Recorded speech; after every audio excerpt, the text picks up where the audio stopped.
Ladies and gentlemen, good morning, good afternoon, and good evening. Welcome to the Accelerate and Multiply live stream, where I'm joined today with my good friend, Dr. Joe Isaak. Dr. Joe, welcome. Thank you so much, man. I've been looking forward to that. We've got to give you a big warm round of applause. Now, we were just chatting offline. I thought I pressed the button to go live, but I didn't. So we had a wonderful conversation. So we better bring everybody else up to speed. It was 2007. I was living in Dubai and I caught a flight to Cairo, and I was going down to Sharm el Sheikh for some diving. And I remember flying into Cairo, and the city was huge. And I believe at that stage, the population was about 60 million people. And as we got close to the airport, we were flying past the pyramids of Giza. And it was such a contrast to have a huge city, an expanse of desert, and then those pyramids right there at the city gates. Absolutely phenomenal. It is very, very close proximity to the city, and it kind of connects the old Egypt with the contemporary Egypt in some way or form, metaphorically at least. Now, your journey is quite an interesting one. I've been following you on social media. I've been getting a lot of joy from watching your 60-second videos on Instagram. And I'm one of those people who watch the videos, but I think they call it a ghost. I watch the videos, but I don't like them. But what I've learned to do is to get in the habit of liking them so people know that I've been watching them. And once I liked a couple of your videos, we started to connect. So I really appreciate that connection there on social media.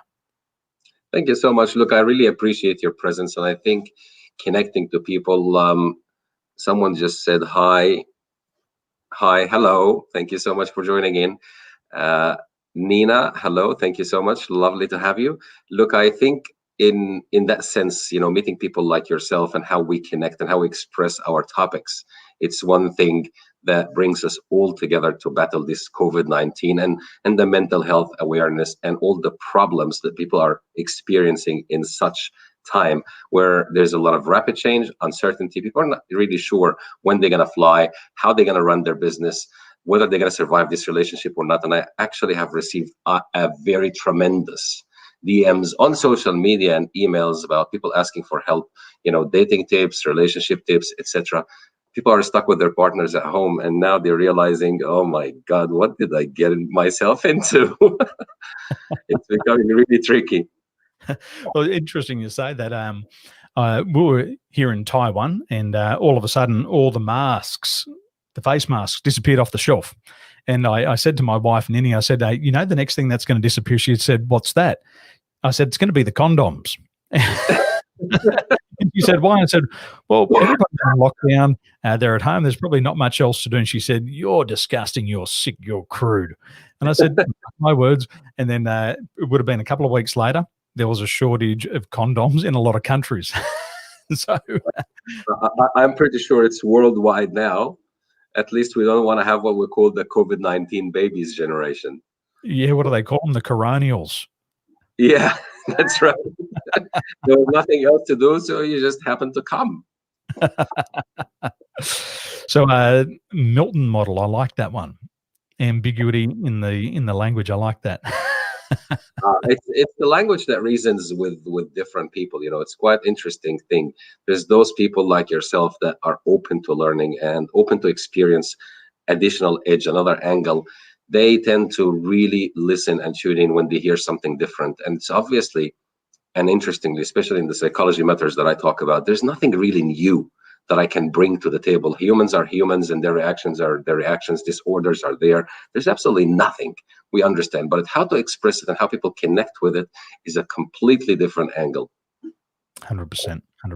So you're a doctor, and I'm sure everybody's fascinated to know is what was your doctorate in, and what do you specialize in now? I don't know what I specialize in. I'm kind of jack of all trades, master of all, not master of none.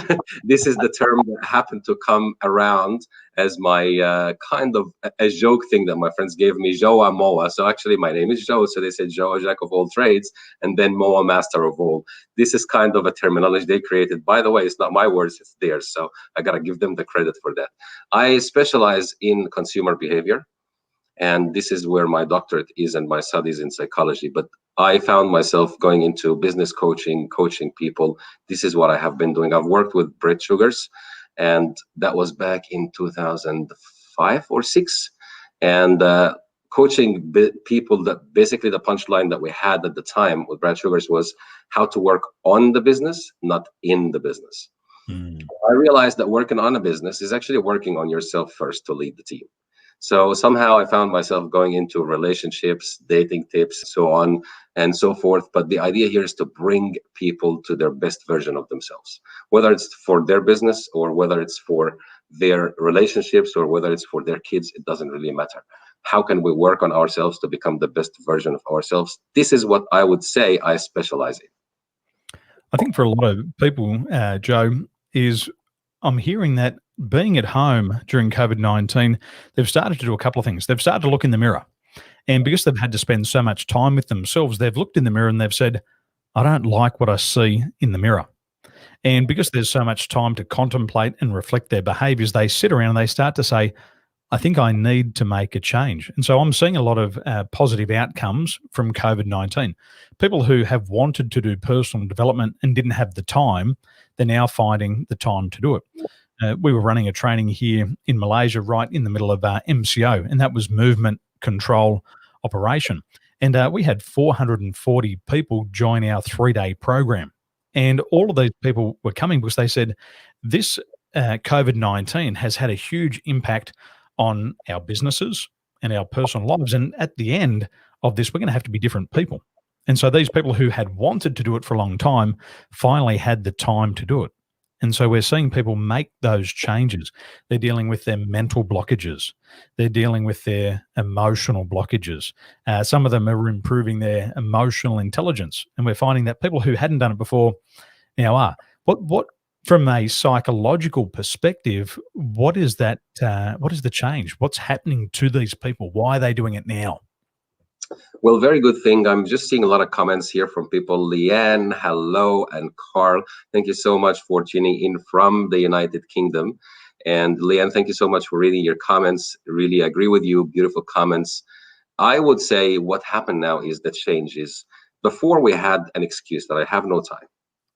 Now the excuse is over. And the people realized that whatever challenges that they were using before COVID-19, which kind of was not really working, they realized certainly the world has changed. It's certainly not working. I got to do something. So at times of adversity, of difficulty, the human beings reach a stage of what we call saturation. They reach that. They've had the time now to think. And this is the time they actually break through. And I do remember when I was injured that I was in a very, very bad shape. It took me 2 years to get back on my feet. After 9 months on bed rest, actually could not move. I was in coma for 2.5 weeks. And you know what? My life has changed after this accident because I had the time to sit down and think about my future. Before that, I was kind of a robot that is tied into step 1, 2, 3, 4, 5, 6, 7, 8, 9, 10, sleep. Next day, step 11, 12, and it's just there was no time for me to actually think. So when I was in the hospital, I had a lot of time to just think. And this is how it changed my life. And part of it, how I went into my postgraduate studies and I started to move into the traction of I gotta help people to make a difference because I was so strong, I was so muscly, I was this, that. And then all of a sudden, I nearly died, just like that. And now I can't even feed myself because I was on a bed rest like this. The only thing that can move was pretty much my eyes and my tongue. Nothing else can move, which made me so vulnerable to even feel that I need someone to feed me at my age. And for those people that you've mentioned, they may have reached that stage where they have the time to think. And time is one of the most valuable resources that we don't appreciate until we lose it. And this is what just happened. You know, they just think, okay, what can I do to survive? It's a survival mode. I hope that answers your question.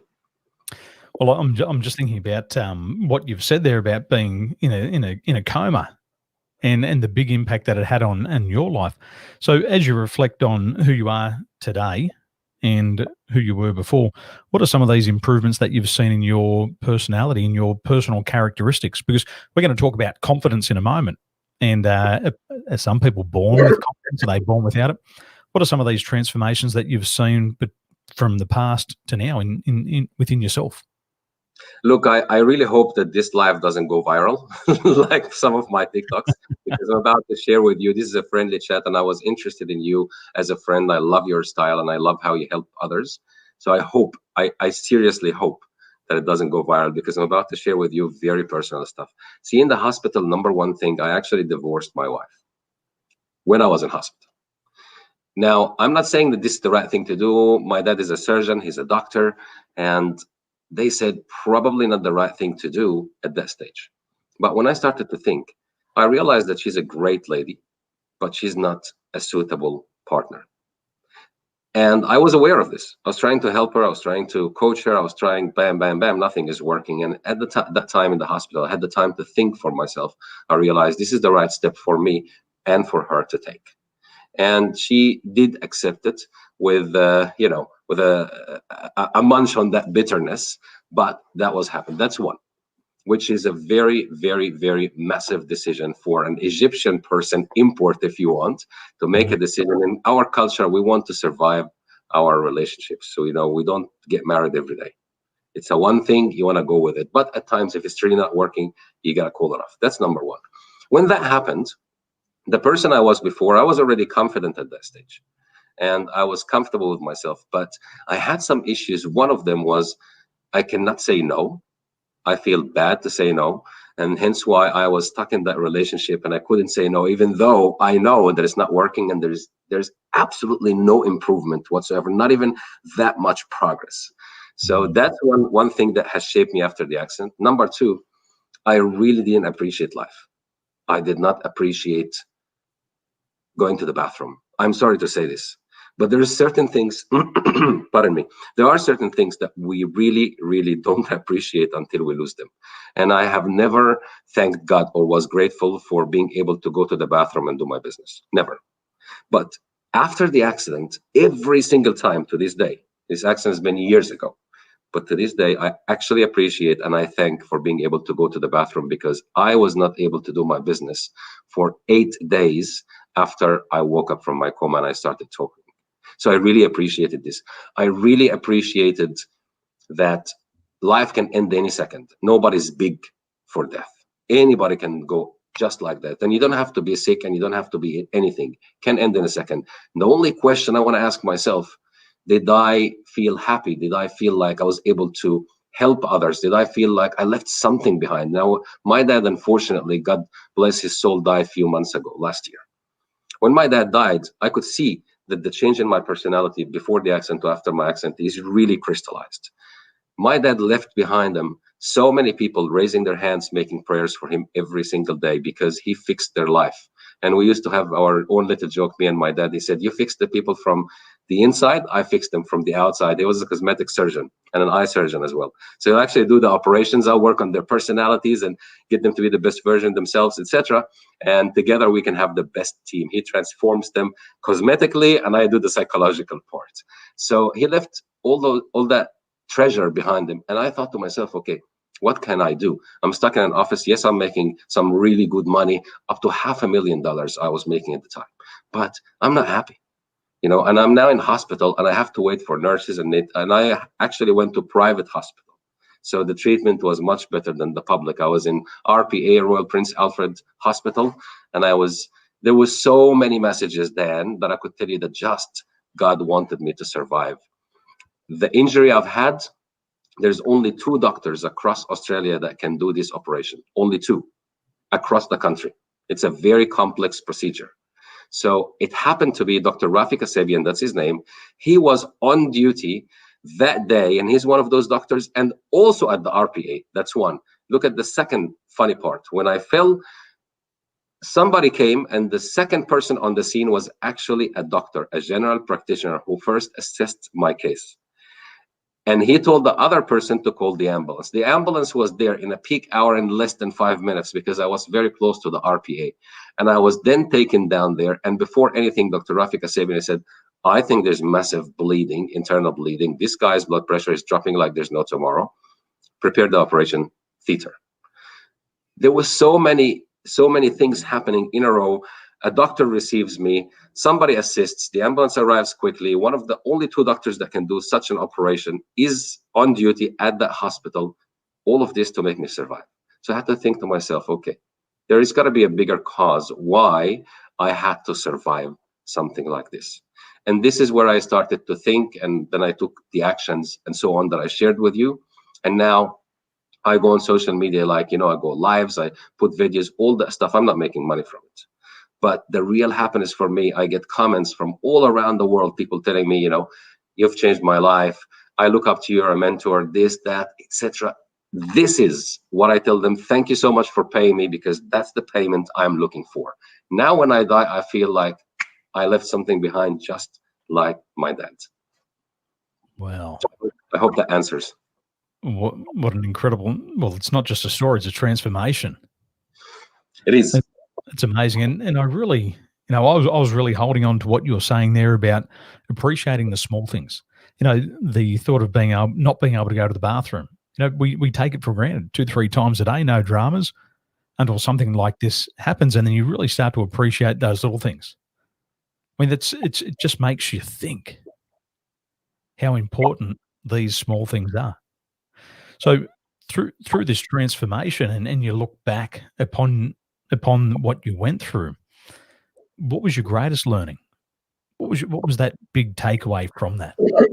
I think, as Leanne is saying here, and Leanne is really joining the conversation. I'm really taking her comments. So beautiful, your words, Leanne. Thank you so much for sharing that with us, because it's for people like you and others that share their insights. This is how we get inspired to produce the content that we do. And I am with Leanne, and I think the biggest takeaway, I'm gonna read her comments. Such a courageous decision and awareness. And this is the next, my answer for you is from Leanne's. We are not meant to be with our partner to fix them. That was the biggest takeaway, that if you are drilling and there is no progress, until when you're gonna drill? I get a lot of ladies coming to me now asking for consultations. They have been in relationships for 15 years, 14 years, 16 years, 20 years, and then it eventually collapses. That would have been my case if I didn't make that decision back then. If your partner at that time, because I said, like, my personality in general, apart from the gratefulness, etc., I was already confident. I was doing seminars, I was doing workshops. It was already happening. But the biggest takeaway for me was, if you are trying to fix something that is not fixable, you need to learn the art of letting go and looking forward. And that's exactly what I have done. I have a lot of respect for that partner. She's an amazing woman, very, very kind, one of the best ladies you can ever meet. But as a partner, we're just not compatible. So there's nothing wrong with her. There's nothing wrong with me. It's just that mixed together. You can't mix us together. That's the thing. So that's the biggest takeaway that I have taken, is sometimes you need to let things go. You need to let things go to survive the next step and the next phase in your life. And guess what? You'll reflect on it at one point and you'll be like, I made the right decision. I was in Sydney a couple of years ago, and I was doing a speech with a good friend of mine named Matt Alderton from BX Networking, and he brings experts to his events. And this year he put myself, himself, and Ida Buttrose on the stage. And I had spoken in the morning, and then Ida Buttrose was speaking in the afternoon. And there was a part of her speech that really resonated really well with me. And she said that when she was running the Ida magazine, she was putting all of her resources in there, her time, her energy, and her money, and she wasn't getting the return. And I think Kerry Packer, or one of her advisors, said to her, you know what? The dream doesn't have to last forever. And what I know about my life is I go to bed at night. I might go to bed at 10 o'clock, wake up, go to the bathroom. About 5 o'clock, I must be in that 7th stage of sleep, and I go really deep, and it feels like I've been asleep forever. And I go into one of these dreams, and it's like having an out-of-body experience.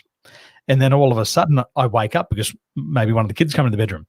And then what I do, I push them away. I say, quick, go back to your room, and I try to get back into that dream. I think there's a lot of us who are still holding on to a lot of old things. And that advice from Ida Buttrose, the dream doesn't have to last forever, it really resonates with me.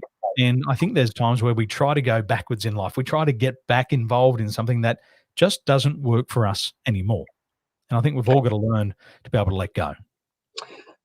I can't really say thank you enough for sharing that, and it is 100% true. And I do recall, if I'm lucky, Oprah's Winfrey's words on this. She said that to be able to move forward, you gotta let go. This is her words. This is not my words. I gotta give the credit to the right person. It is, you have to let go of the hope that the past can never change. Often that hope, I hope we can get back together. I hope he can call me and love me. I hope I had more staff members before COVID-19. I hope I trained myself to handle social media and video conferences. I hope it's not going to happen. Just let go of that hope, as Oprah says. When I was in real estate, Joe, I was working in the western suburbs of Sydney, and it gets damn hot out there. There's no coastal breeze, and it can be 40 and 45 degrees in summer, and the lawns go from green to brown, and the heat and the sun just dies off the grass. And one of the suburbs I was in one day, I was door knocking, and it was really hot. I went into the car park, and I was going over to my Daihatsu Charade at that time. It was my sister-in-law's old car, and I bought it off her for about $2,000. And it was so hot, I was walking along, and I stood on the ground, and my sole of my shoe got stuck on a bit of tar. And I stepped off to take the next step, and the whole sole just melted off my shoe. Anyway, I made it back into the office, and there was a bit of a joke in the office. And some people in the office used to use what was called the prayer method in real estate. And so the prayer method looked like this. They'd sit at their table from 9 a.m. in the morning till 5 in the afternoon. They'd say, "Dear God, please send me a home seller." "Dear God, please send me a home buyer." And we used to call this the prayer method in real estate. And we always say in business, hope is not a good strategy. Praying, it's part of the strategy, but it's not the only strategy. And what I like to see is people really taking control. And I was reading some really good content not long ago, and they were talking about the ABC model of motivation. And they said that antecedents, things of the past, attribute to about 15% of our motivation. But the behavioral consequences, those things that we're doing now and the consequences that follow, those positive consequences, attribute about 85% of our motivation. And so there we go, 15% of your motivation comes from your past, and fully 85% coming from the future. We've got to learn to let go so we can move forward. Absolutely. And I'm 100% with you. And I think Leanne is also on the same page.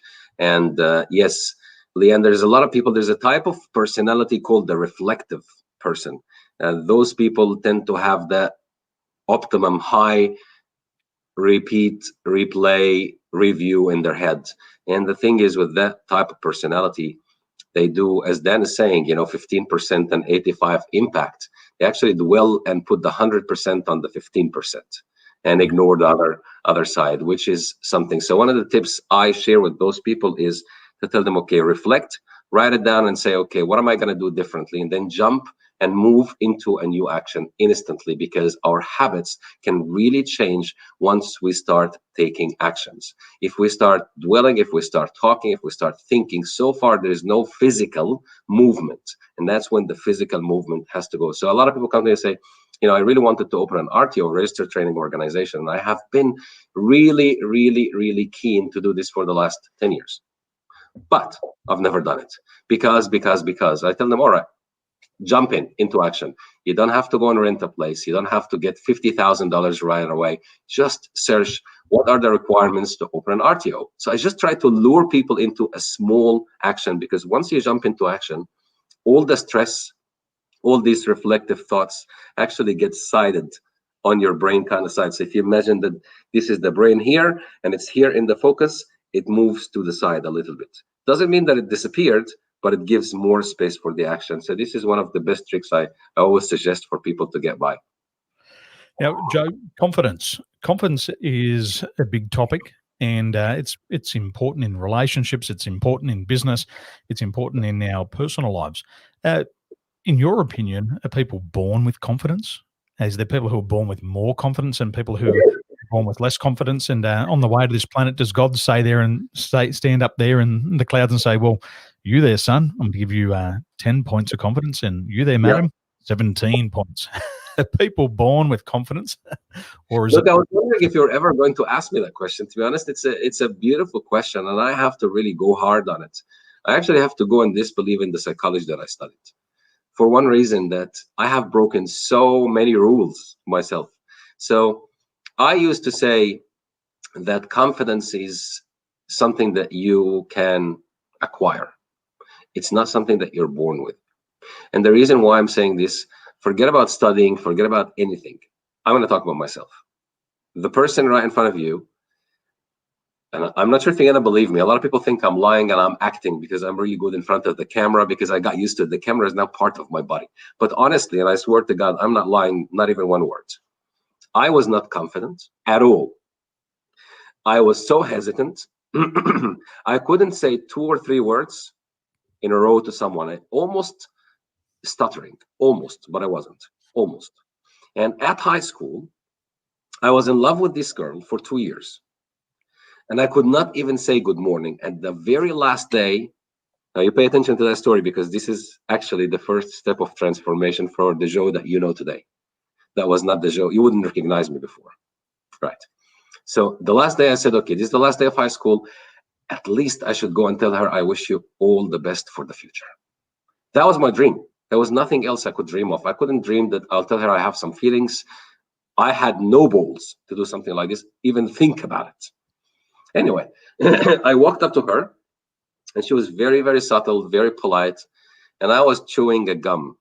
Pay attention to that. I walked up to her, approached her, and she knew that I was aiming for her, so she kind of slowed down her pace. And then the moment we met, she's like this, I'm like this, and I came and I looked at her, and I said, and this is what happened. I froze, and I, excuse me, dribbled. And the chewing gum fell off my mouth. I'm not telling you a word, not even a word of a lie. I'm trying to be as descriptive as possible to get you to see the situation. This is exactly what happened. And she was so polite and so nice. So she knew that I was absolutely destroyed. So she kept her smile on, no change in her microfacial expressions. She was trying to soothe that feeling, and she kept walking. This is the day I was born, reborn, recreated my world right here. I left the school, and that was the first day in my whole entire history of high school and school to actually leave the school and go home early. So a little bit naughty. I left and I was walking down. I came across a bookstore. They had some books outside, and there was this book that it says how to make friends and have influence on people. And I looked at it and I was like, if this is really true, I'm in.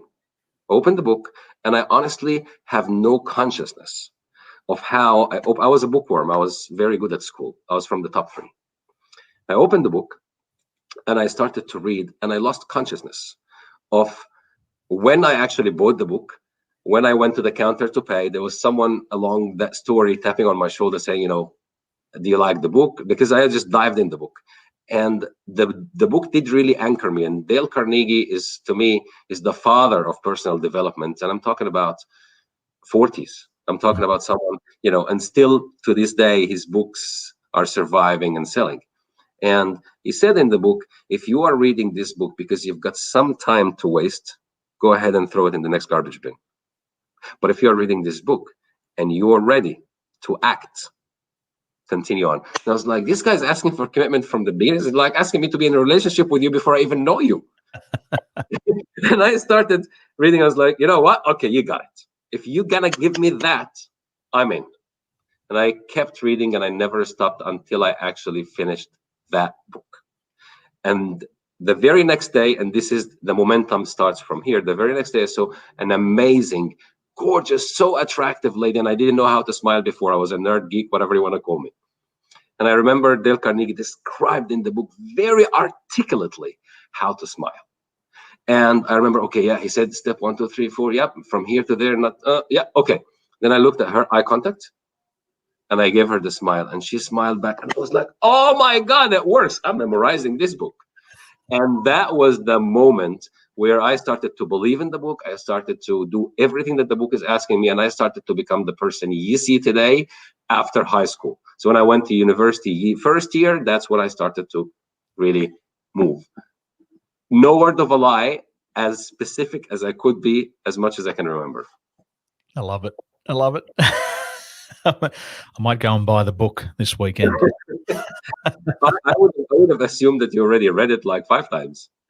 Well, I think I first got a copy of the book around about 1999, 2000 when I was in real estate, because we had to be confident. And I think it's like horses. For some reason, I'm scared of horses. And every single horse knows I'm scared of horses, and they must tell all the other horses. Because I was at a year 7. Oh, gee, these memories that are repressed for many years. I was out on a school camp, Joe, and we went horse riding, and I got the last horse. What is it, a horse pack? What do they call a pack of horses? But I got the last horse, and I got on there, and I'm pulling on the reins to the left, and it wouldn't go left. But if I pulled the rein to the right, it'd go right. And I said to the leader of the camp, I said, "What's wrong with this bloody horse?" I said, "It won't turn left." He goes, "It's only got one eye." Funny enough, I actually have faced something like this when I used to go to Egypt. Before I had my own horse, I used to go and hire horses at the back of the pyramids. The place is called the Nazlet Isseman, which is an area like a suburb. And this is precisely the back of the pyramids, where you go and get horses and then go on a run for 50 kilometers, meet up with the Bedouins, they cook you some food. It's an amazing, phenomenal experience. I always suggest for people to go. They take that horse and they go riding, they get to the Bedouins part, and there's some kind of agreements between them and the horse, companies. They send you there, and then you sit down, you have traditional tea, Bedouin style, and then lamb on the spit, like they actually do all this barbecue stuff, that Bedouin style. And then you come back for that run, and it's a really good run. I mean like run. I'm not saying galloping or anything. It's a sprint. You go hard. And one time I actually had one horse that had one eye, and it was going right and left, but it just, when the way it runs, it's like his body's like this, because he's just using the eye to see, which makes me appreciate, and thank God, be very grateful for having eyes, because sometimes one of those things that when you open up and you see everything in the world is lit up, some other people don't have that gift. So it is an opportunity. And look at the way the horse runs. When I'm seated on it, it's just very uncomfortable because his body is not in the right place, because he's using that one eye to see. So can certainly relate to your experience. I was just thinking of a dad joke there. What do you call a deer with no eyes? Actually, yeah. I don't know. Blind deer. Maybe the deer. I don't know without eyes, because it was some of those things that I've never really experienced to lose eyesight. And you know what? Thank God I didn't have to be put in that experience, and I'm appreciative all the time, because just some of the highlights. I didn't want to dig into details about my accents, so some people don't get really funny about it. But yeah, it was very difficult. I appreciate so many little things that when I sit down and ask the people in my seminars, I was on stage in one of my strategic human resource management seminars in Fiji. A couple of years ago, I had over 10,000 people, and I asked them that one question, tell me something that you really, really appreciate that is so simple. They could never guess going to the bathroom, which is the part that you don't see life that way until you experience those things, or somebody, coach or mentor, is taking you through that journey, virtually at least. But, that's what I'm saying. And Leanne was saying before, and it's something I wanted to comment on. She was saying that confidence, that she heard the great comment recently, that confidence comes from competence. And yes, I wouldn't say completely, Leanne, that it does come from just competence, because I want to maybe share this with you. Dan, I think you'll be interested in this. This is my own model, by the way. It doesn't exist anywhere. So there's 2 types of competence, okay? So I'm going to tell you the simple words without going into analogy and boring stuff. One is the real confidence, and one is the fake confidence, okay? So what is the real confidence and what is the fake confidence? Okay, let me define that. Everybody in their comfort zone. When they go to work, they go to the same coffee shop, they sit with the same people, they do the same tasks, they appear to be confident. A lot of people say, oh, no way, this person is confident, because they're looking at them in their ideal environment. If you really want to know the reality of this person, take them out of their comfort zone. Let's say another country like Dan, travels here and there, and put them with different people and tasks that they're unfamiliar with. That's where the real competence and confidence kick in. So for those people who have that real confidence, or we can call it real confidence and contextual confidence, if you don't want me to use the word fake, right? We take them to that environment, and then we can see the real confidence. Now, for us to have that, those people who are confident, they are competent in what they do, but they're also comfortable enough to express their incompetence in what they don't know. This is where the real confidence is, the absolute confidence. That some people come to me, they expecting me to always give them an answer because I'm supposed to be the expert. And I was on the stage and I said, I'm sorry, I don't know. And it was just natural.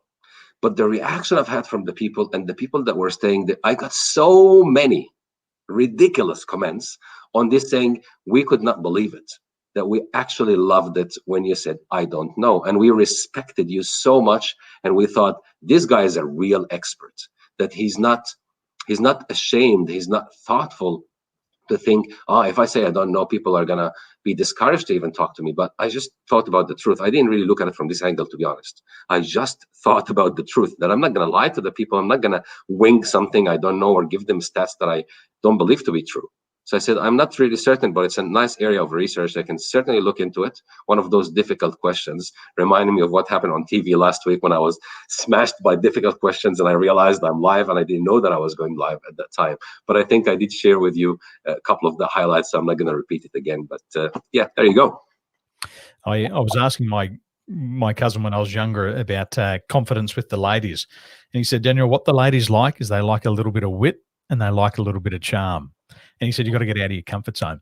And when I was learning about first aid, when I was working with Emirates Airline, we learned about hypothermia, and we learned about hypoprexia. And so in a hypoprexic state, if the body's temperature goes up by, say, about 10%, what happens is the body starts to cook. And if it gets too hot, it burns out and it dies, if we just keep it super simple. So that's hypoprexic. If the body temperature goes from, say, 37 to 41, you can find yourself in all sorts of problems. And then what happens is the body temperature drops down by, say, 10%. It goes from 37 down to 34. We can go into a hypothermic state, and the body can get too cold, freeze up, and eventually it might lead to death. And so what tends to happen in both situations, in a hypoprexic state or a hypothermic state, all we're trying to do is trying to warm the body back up from 34 to 37, back into homeostasis, back into the comfort zone. If it gets too hot, we try to cool it back down to the comfort zone. And I see this in business all the time. What happens as soon as somebody increases their wealth or their income by about 10%, they go into sabotaging behaviors, and they've got all this extra money, but they don't know what to do with it. They're out of the comfort zone and there's no strategy. So they start to spend. And all of a sudden, homeostasis kicks in. They're back in the comfort zone. And in times of COVID-19 and before this, I think it's really obvious with Uber. And so what happens is people, they're in this comfort zone of income. Let's say they're at $100,000. Income drops by about $10,000 and it goes down to $90,000. What happens is they go into scrambling behaviors. They try to get their income back up to the comfort zone. So they go out and drive Uber until they're back up to $100,000.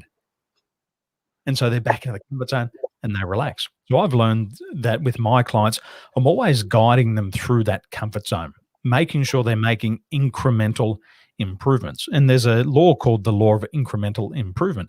And basically it says inch by inch, it's a cinch, but by the yard, it's hard. So when we're talking about confidence, I think a lot of people think it's going to be like a light switch. I'm going to go from light to dark in a matter of seconds. I'm going to flip it once and boom, let there be light, like God creating the universe. But it is a system, and you've got to create, in my opinion, a track of confidence. And what happens is you become a little bit more confident, and then you become a little bit more confident, and over time you become very competent in a key area.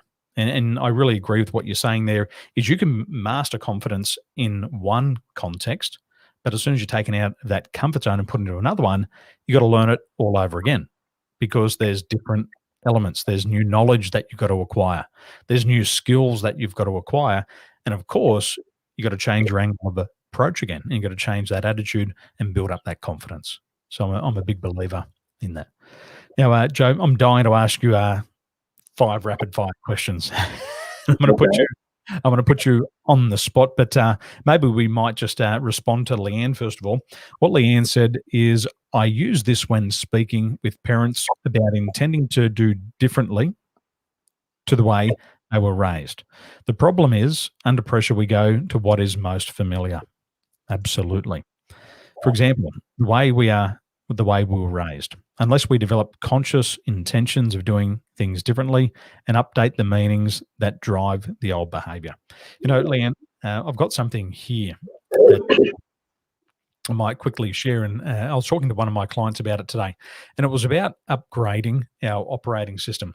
And I love the field of emotional intelligence. I love emotional intelligence, and that's why I do what I do. And so I'm just going to share a document here. As I'm doing that, Joe, I'm going to palm it off to you to keep everybody entertained for a moment. So, all right, if you'd like I'll respond to Leanne. I've got something for Leanne, and it's something I share with working with the military. I think someone made a military comment before. They probably know about me, but now let me say it. We know that saying, which a lot of us know, practice makes it perfect. So if we're changing our behaviors or whatever it might be, practice makes it perfect. Now I want to add another edge to that from the military. Perfect practice makes it permanent. And this is the stage where we want to be. So I believe at this stage, I have that real confidence, but it doesn't mean I know everything. And it doesn't mean I'm going to be comfortable in every area. But now perfect practice makes it permanent. Now I always say, and please don't take this the wrong way, if I'm drunk off my face, and I'm not suggesting that in any way or form, I will still be the same person that you're talking to right now, because perfect practice made it permanent. Now, I'm actually who I am. If I stutter, if I make a mistake, and English is not my first language, and I'm always conscious to try to think of how to express myself properly using the right words in a language that is not my mother tongue. So this is basically the comment to share with you, Leanne, on that one, that perfect practice makes it permanent. Once this is locked as a habit, it doesn't matter where you go, it doesn't matter what environment, it doesn't matter what country, it doesn't matter what resources you have, you just get resourceful, you just move. 100%. So I found that document I wanted to share. So as you were talking about environment here, the environment always impacts us, and that's about the comfort zone. We can be super confident inside of our 4 walls, but take us out of those 4 walls, and the context in the environment does change dramatically. What I found when I was cabin crew was when people had the uniform on, when the ladies had the hat and the red lipstick and the nice shaped uniforms, they were totally confident, because part of that environment was now they were in charge of the aircraft. But as soon as they got off the aircraft, the personality type changed dramatically. Sometimes the captains, one of the things, I was flying from Dubai to Kuala Lumpur and then on to Melbourne, and a captain walked in, and he wanted to show everybody that he was the captain and that he was in charge, and he wanted to be saluted. And so he didn't get what he was looking for. And so we got on the aircraft, and as part of what we had to do on the aircraft, we had to visit the cockpit. So I went up and visited the cockpit. Sometimes not a very comfortable place for the ladies. So none of the ladies went up there. And so when we were on the bus from the airport in Malaysia to the crew hotel, he stood up in the bus and lectured everybody. And he demanded that everybody do crew rotation and come to the cockpit because they didn't do it. Now, he also asked a question. It was very funny. He said, well, what time's crew dinner tonight? Because sometimes the crew, if they got along, they'd go out to dinner together. And so they said, well, how about we meet downstairs in the lobby at 7 o'clock? And he said, well, 7 o'clock's not good enough. That's too late. Join at 6. So everybody saluted and said yes, because he was the captain. But nobody showed up at 7 o'clock for dinner. They made other plans. The next day, what he did, he didn't get what he was looking for.